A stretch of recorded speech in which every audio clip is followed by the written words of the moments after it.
चलिए हम देखते हैं एडजस्टमेंट एंट्री कंसेप्ट क्या कहता है और इसको हम एडजस्टमेंट एंट्री पास क्यों करते हैं।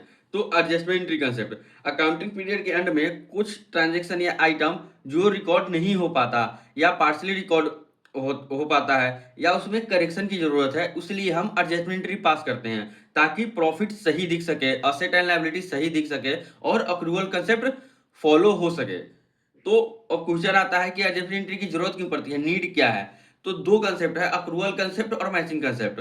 तो because of accrual concept and matching concept, इसलिए हमें एडजस्टमेंट एंट्री की जरूरत पड़ती है। तो अक्रूवल कंसेप्ट क्या कहता है, तो जो इनकम और एक्सपेंस है जो जिस पीरियड का है उसको हम उसी पीरियड में रिकॉर्ड करेंगे, ये अक्रूवल कंसेप्ट कहता है। इसका एग्जांपल क्या है, आउटस्टैंडिंग एक्सपेंस। और मैचिंग कंसेप्ट क्या कहता है कि जो expense of the period must match revenue of the same period, जो एक पीरियड का एक्सपेंस है वो उस पीरियड के रेवेन्यू से मैच करना चाहिए, ठीक है। और इस तब हमें ट्रू प्रॉफिट, करेक्ट प्रॉफिट दिखेगा, ठीक है। और इसका एग्जांपल है, मैचिंग का एग्जांपल है क्लोजिंग स्टॉक। तो अब अगला क्वेश्चन ये आता है कि हम एडजस्टमेंट को दो जगह क्यों दिखाते हैं।